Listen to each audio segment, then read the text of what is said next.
Section 1. You will hear a student talking to the Study Abroad coordinator at her university. First, you have some time to look at questions 1 to 4.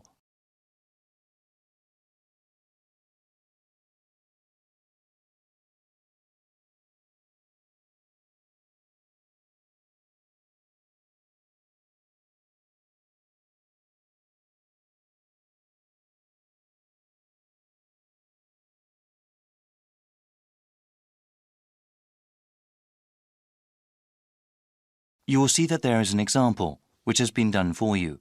On this occasion only, the conversation relating to this will be played first. Hi, Leela. Please sit down. So you were interested in studying abroad next year, right? Yes, that's right. I've always wanted to live and to study in South America. Okay, well, I have to go over a few things with you first, Leela. Once I get some information, I can tell you about studying abroad. What is your last name? Kim, that's K-I-M-H. Corbin asked Leela for her last name, Kim, so this has been written in the notes. Now we shall begin. You should answer the questions as you listen, because you will not hear the recording a second time. Listen carefully and answer questions 1 to 4. Hi, Leela. Please sit down. So you were interested in studying abroad next year, right? Yes, that's right. I've always wanted to live and study in South America. Okay, well, I have to go over a few things with you first, Leela. Once I get some information, I can tell you about studying abroad. What is your last name? Kim, that's K-I-M-H. Okay, now, when are you interested in studying abroad? I want to study my entire third year of university abroad. Wow, that's a long while, but well worth it. Have you ever lived or studied abroad before? Yes, I took a summer language program in Buenos Aires, Argentina. Will you be applying for financial aid for your year abroad? I think I will be. Living costs are lower in South America, but plane tickets can be very expensive. What kind of degree do you want? I plan to obtain a Bachelor of Arts in Spanish and Latin American history. I'm especially interested in how countries there became democracies. That sounds very interesting. Do you have any idea what countries you want to study in? I think I'll do one semester in Bolivia and then another semester in Peru. That's all the basic information I need. Just ask if you need anything else. Before you hear the rest of the dialogue, you have some time to look at questions 5 to 10.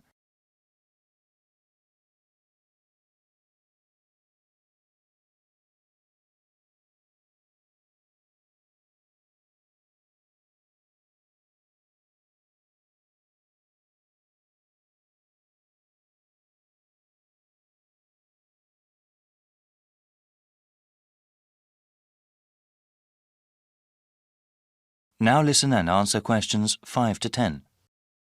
Now, Leela, there are some things I have to explain to you about going abroad for a year. You know that it can be difficult at times. Yes, actually, I had a friend who went to China for just a semester. She said the language barrier was quite a problem. Actually, not only is there a language barrier, there are also cultural differences that can make living or studying in another country very difficult. You mentioned going abroad before, but over the course of a year, some people can experience severe loneliness. I think I'm prepared to deal with that. Also, you have to be organized when it comes to applying for your study abroad program. Our university here may not accept every course you take abroad. You have to make sure with your academic advisor about which ones are appropriate and will count towards your degree. Understood. Thanks for the advice. Actually, I did want to go over the application procedure briefly with you. I read it on the website, but... Yes, it can be slightly confusing. First of all, please remember to keep your grade point average at 3.2 or above. There are high standards for those sponsored by the school to study in another country. Once you have declared your major, you can begin your research into which programs you want to go to. After filling out the appropriate application, you will submit them to the Office of Study Abroad. After they review your materials, you will be informed about whether or not you can study abroad under the university's name. You will also be informed about how much financial aid you will receive. Sounds slightly daunting. Well, from what I have seen, I don't think you need to worry. Okay then, I'll print the forms from the online website now and get started. Good luck, Leela. Thank you so much. No problem. If you have any other questions, please email or call. I will. Bye then. That is the end of section 1. You now have half a minute to check your answers.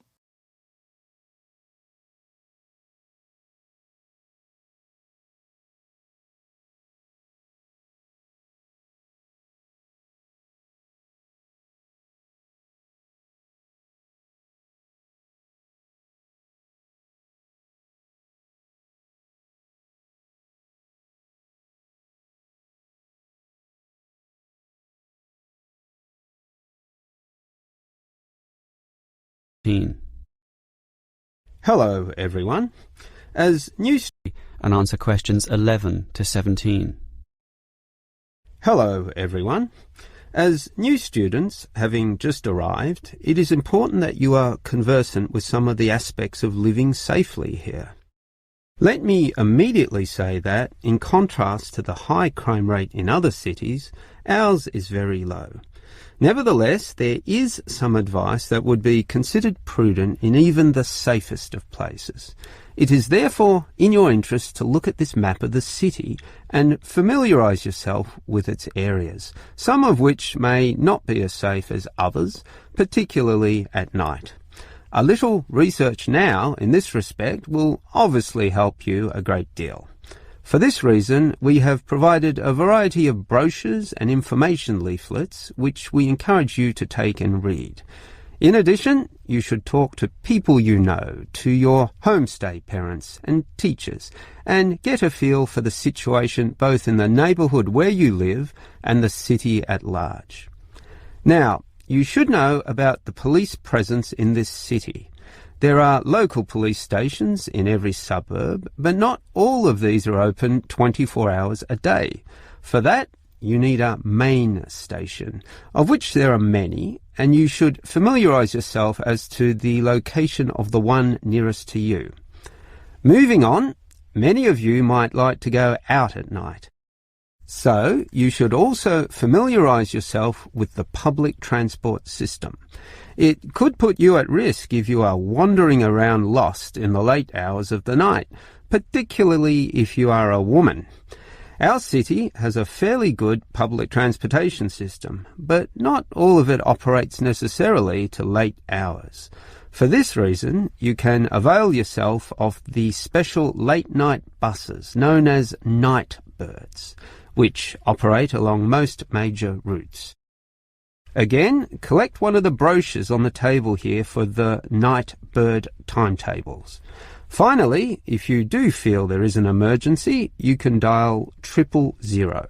However, this does not take you through to a police station, but rather an operator.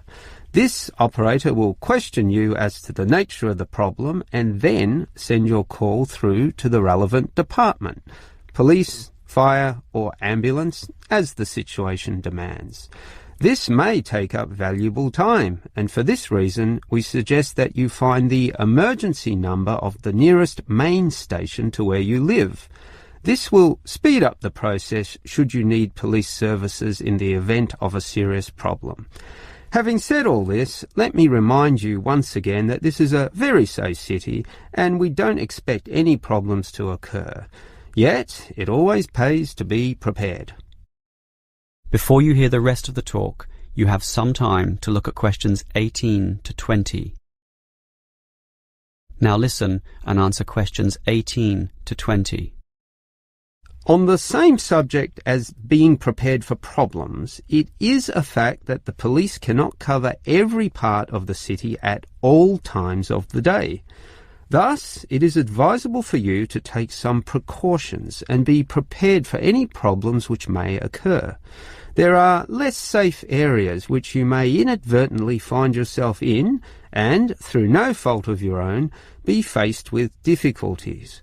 In this respect, some people advise that women in particular carry mace or pepper spray, which can be sprayed into the eyes of an assailant.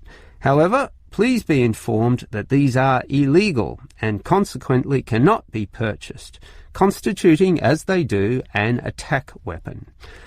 On that same theme, any knives or small arms, while perhaps being legal in your country, are illegal here and must not be carried on your person.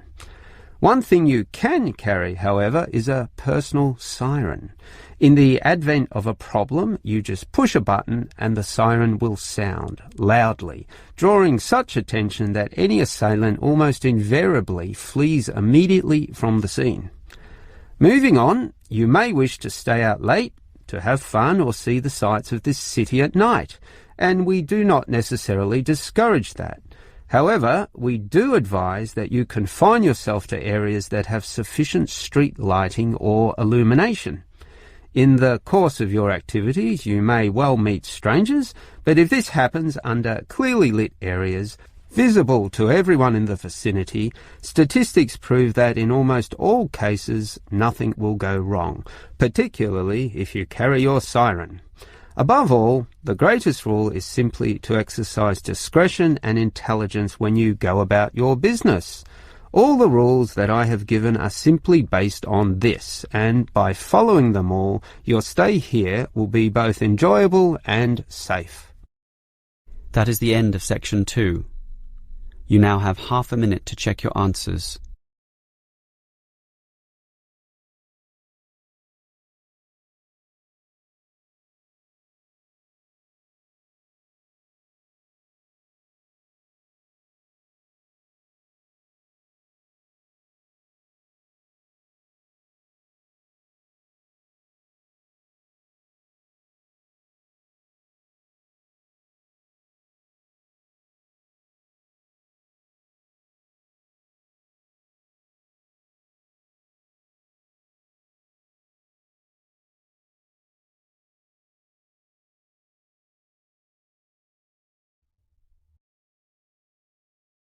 Now turn to Section 3.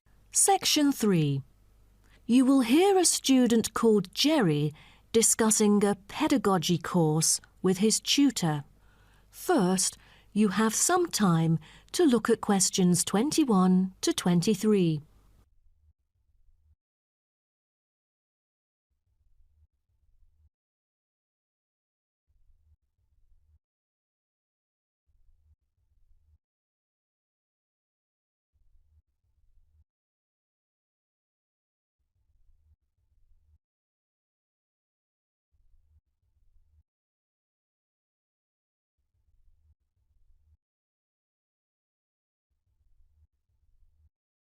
Now, listen carefully and answer questions 21 to 23. Jerry, how did it go with preparing your lessons? Is there anything you would like to discuss? Well, this is actually the first time that I have ever taught in an elementary classroom. After 8 years of learning pedagogy, I want to practice what I've learned in an instructive manner. But I'm a bit stuck right now. The topic I want them to research is a bit hard for pupils. I'm afraid that they won't be able to handle it on their own. So I need new ideas on designing more effective teaching methods. Mr. Carter, do you have any suggestions? Well, you should probably read this book called Professional Learning, written by J.K. Simmons. He is a professor who just transferred here last semester, but is already popular amongst the students for his creative teaching methods. There is an extensive range of learning approaches mentioned in the book, including approaches for team research, which might be helpful to you. You mean dividing the students into groups to do research? I've never thought of this before. How does it work? Professor Simmons has already demonstrated how efficient this approach can be. Basically, it aims to increase cooperation between students so they can present the results in a collaborative fashion. It helps them to develop their own voice and perspective. I'll check out the book as soon as possible. It seems I can borrow some of the essential concepts and work them into my course design. Before you hear the rest of the talk, you have some time to look at questions 24 to 30.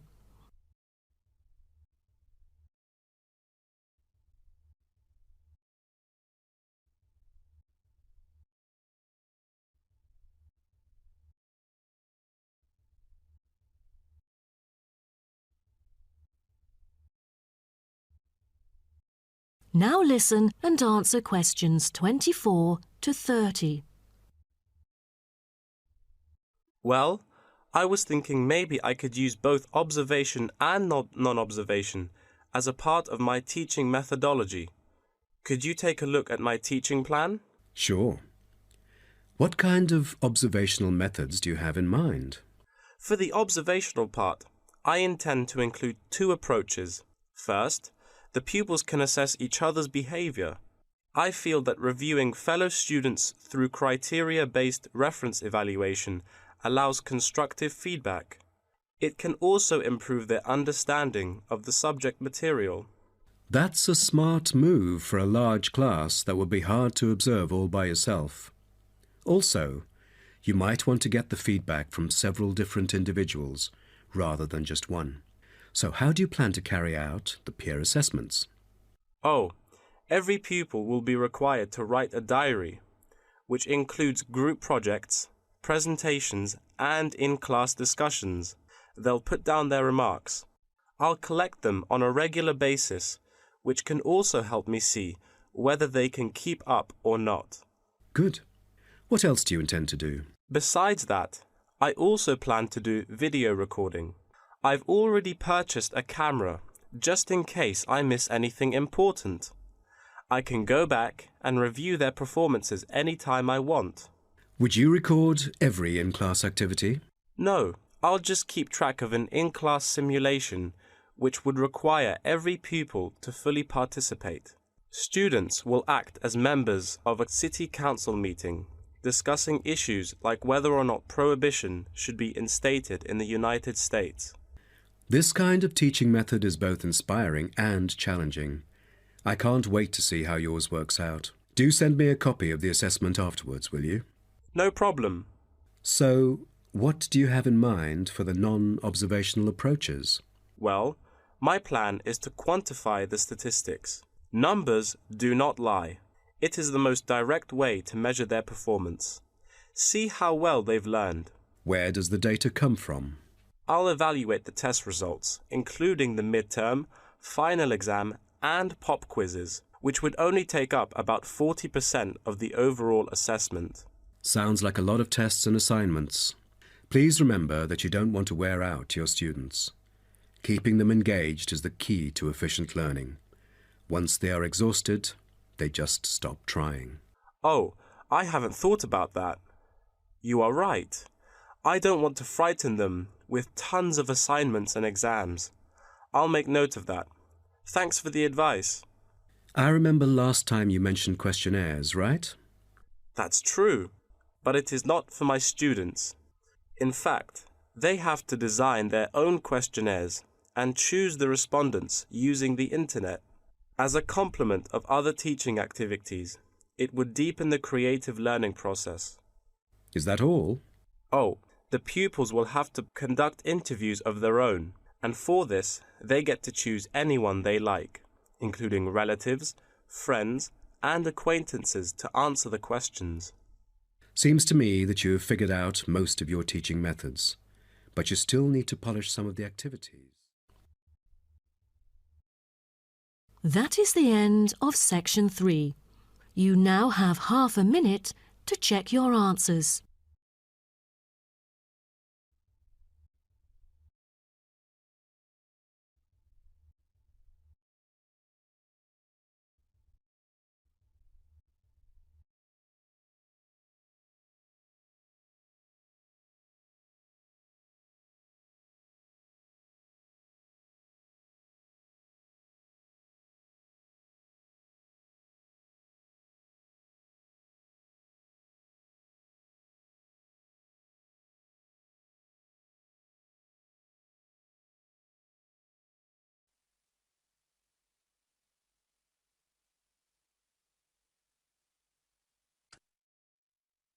Now turn to section 4.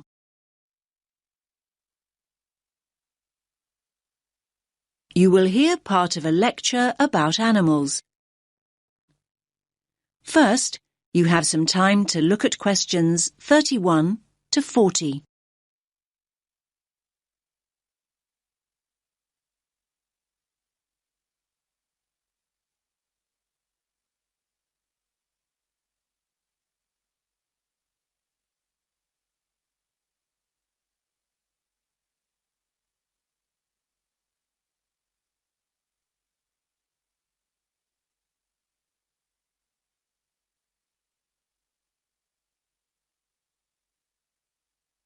Listen carefully to the lecture and answer questions 31 to 40. In today's lecture, I'm going to talk about avoiding predation. What does that mean, I hear you say? Well, you probably know the word predator. I'm sure you've all seen Predator the movie. Well, a predator is any animal that hunts and kills another animal. That animal, and I was going to say that smaller animal, but it's not always the case, is the prey. An owl, for example, is a predator, and a mouse is its prey.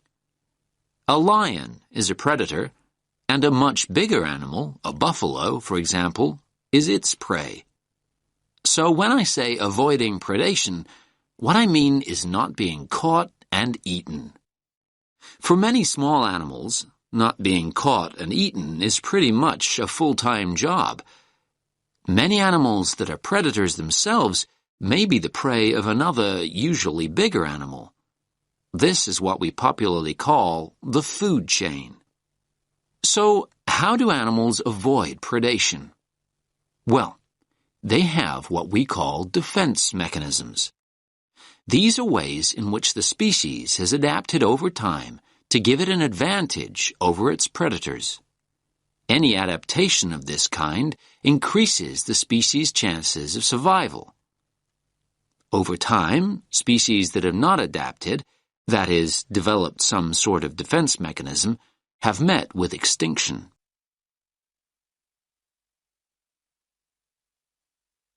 There are various forms of defense.